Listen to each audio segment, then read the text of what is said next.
Le cimentier Lafarge reconnaît avoir collaboré avec Daesh. Lafarge plaide coupable aux États-Unis. Collaboration avec Daesh et le Front Al-Nosra, deux organisations terroristes auxquelles l'entreprise aurait payé 6 millions de dollars via sa filiale syrienne, investissement pour 70 millions de chiffre d'affaires sur la même période. Mais c'est 10 fois plus que le groupe devra payer, l'équivalent de 790 millions d'euros d'amende. This sentence is well deserved because in 2013 and 2014, Lafarge made a deal with the devil. Clémentine Autain, vous avez tweeté dès hier soir, je crois, à l'annonce de l'arrangement américain. Vous reprochez leur silence aux autorités françaises? Et je suis bien placée pour le reprocher parce que moi je siège à la commission des affaires étrangères, hein, déjà sous la précédente mandature j'y étais, et j'ai posé à de nombreuses reprises la question aux ministres concernés. Et c'est silence radio. Cette question-là, nous la portons, ma famille politique la porte depuis fort longtemps, et c'est vrai que ça me met en colère parce que je pense que la France devrait prendre des mesures fortes pour faire la lumière et pour accepter la confrontation avec Lafarge sur un sujet si énorme. Et on ne peut pas faire des commémorations en permanence en expliquant qu'il faut lutter contre Daesh, le terrorisme islamiste, etc. Faire des leçons, y compris à ma famille politique. Mais la justice enquête.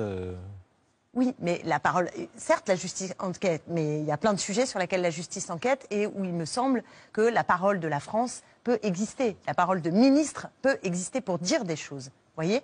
Or, on traque, je vais caricaturer, excusez-moi de le dire comme ça, mais j'ai l'impression qu'on traque le moindre mot, faits et gestes de l'ensemble des musulmans de France, qu'on accuse a priori d'être ceux qui vont faire grandir le terrorisme islamiste, et que là, on a une entreprise avec laquelle un certain nombre de collectivités et l'État travaillent, qui donnent des millions directement à Daesh. Vous vous rendez compte de la gravité des choses? Or là, je n'ai pas vu le tweet de Manuel Valls, je n'ai pas vu le tweet de Raphaël Enthoven. Ils sont où, ceux qui nous font des leçons de République en permanence? Donc moi, je pense qu'il faut être conséquent et sérieux quand on veut lutter contre le terrorisme islamiste. Sur votre plateau, Monsieur Cohen, sur France Inter, peut-être vous en souvenez-vous, mais une fois vous avez reçu Manuel Valls, je m'en souviens bien, je prenais mon petit déjeuner, j'ai failli m'étouffer, et Manuel Valls a dit que moi j'avais noué des accords avec les frères musulmans. Et personne n'a rien dit sur le plateau. Vous voyez un peu le niveau de délire. Donc moi, j'ai pas noué des accords avec les frères musulmans. D'ailleurs, ça serait breaking news parce que une femme nouant des accords avec les frères musulmans, ça serait quand même merveilleux. Défiler avec eux, Clémentine Autain, c'était de ça. Moi, j'ai jamais pris, pas avec des terroristes. Pas avec des terroristes. Avec des frères musulmans. Pas avec des terroristes. Et pas avec les frères musulmans, oui. Je ne suis pas l'allié des frères musulmans et tout le monde le sait, je ne noue pas des accords. En revanche, Monsieur Valls, et vous auriez pu lui dire, lui, il prend le thé avec des dignitaires saoudiens, ça ne lui pose pas de problème. Et sur l'affaire Lafarge, comme sur le reste, on ne les trouve pas. Donc je mets juste la colère un peu comme ça, parce que je pense que quand on veut être sérieux pour lutter contre le terrorisme islamiste, et il faut l'être, alors il faut voir ses ramifications, alors il faut investir dans le renseignement, alors il faut être capable de mettre des moyens humains pour accompagner toutes les familles de ceux qui sont embrigadés. Ça suppose des actes forts et pas simplement des discours à des moments de commémoration. Dün bize iftira atanların aynı dönemde DAEŞ'la iş tuttuğu, ticaret yaptığı, teröristlere milyonlarca avro para aktardığı bugün delilleriyle, mahkeme kararlarıyla tek tek ortaya konuluyor.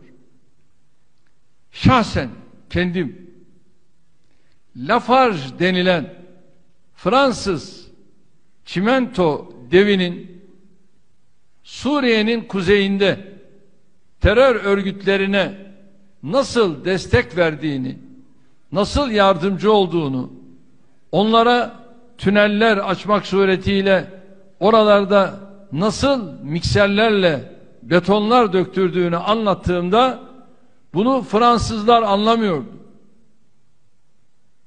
Ve Fransa'nın başkanı Sayın Macron'a da ben bunları anlattım.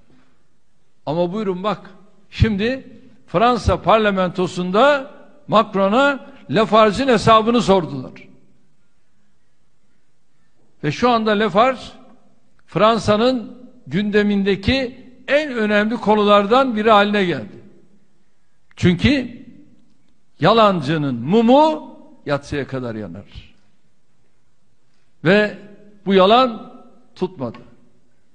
Evet, Lafarge teröre destek veren en önemli kurumlardan bir tanesi olarak artık her şeyle açığa çıktı.